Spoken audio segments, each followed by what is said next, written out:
Hi everybody, meet Timmy. Today, Timmy's going to learn about psychology and advertising. Psychology has always been an essential component of advertising.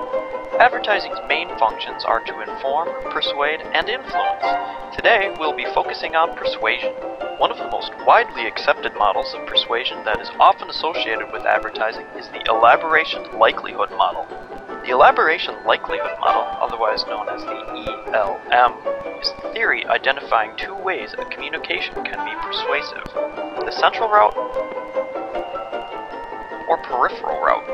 The route which is taken is dependent upon the abilities of processing and the motivation of the receiver.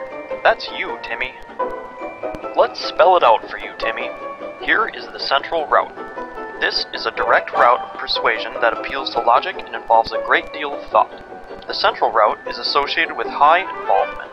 Involvement is how much time, energy, and other resources you are willing to put into the process. How much attention do you want to put into it, Timmy? Let's say you really want a new car, and you see an advertisement for a car on TV. Because you really want a car, you are highly involved. Now you are more likely to listen to that commercial. Because a car is an expensive investment, it has high perceived risk, which is defined as potential for loss in the pursuit of a desired outcome. By way of the central route, you will look at the facts and use logic to make your decision. It is more effective when the facts and arguments are more believable, and then you will buy that car, Timmy. This route often leads to more permanent attitude change. Remember, Timmy, this is a dual process model. Dual means two, Timmy. Let's look at the alternative, the peripheral route. In this route, the receiver, that's still you, Timmy, does not think carefully about a communication and is influenced instead by superficial cues. Examples of these cues or gimmicks include an emotional story, bright colors, sappy music, or an attractive speaker. Low involvement is associated with the peripheral route because the message content becomes relatively unimportant and ignored. The results of the peripheral route are more temporary and subject to change, as these cues play to the senses, emotions, and feelings. Yes, that's right, Timmy. Feelings. And now a word from our sponsors. Today's program is brought to you by colors. Colors, colors, colors, the most important and effective aspect of advertising. Psychologists report that color impression can account for 60 to 70% of consumer reaction. Let's meet the colors. First up is red. Red increases blood pressure, heart rate, appetite, grabs attention, and stimulates quick decision making. Meet pink. Pink is associated with sweetness and is often used in the sales of candy and pastries. And then there's orange. Orange causes people to feel energetic and is often found in fast food restaurants.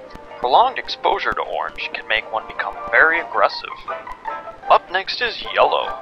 Yellow is the first color processed by the human eye, so it is often used to draw attention.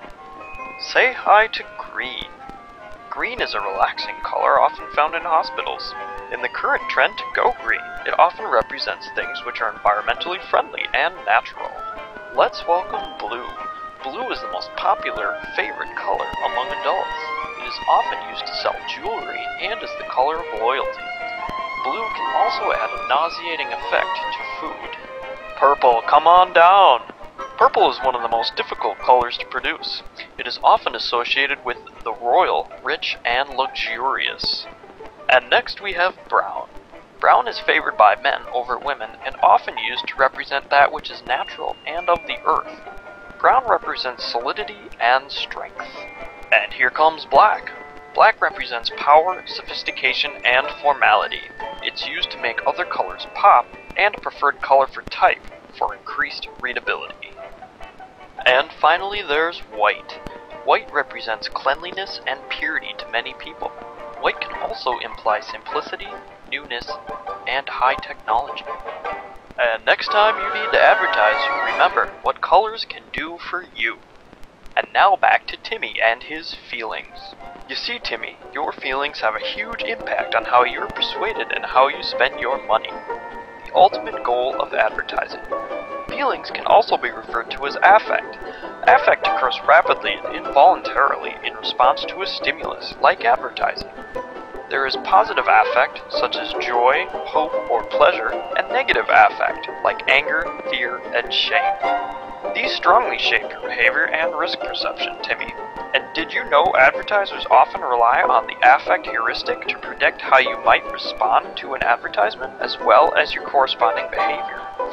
Well, Timmy, I sense your confusion. Let me define that for you.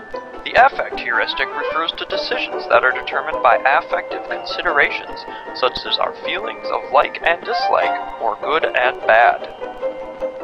It basically works like this, Timmy.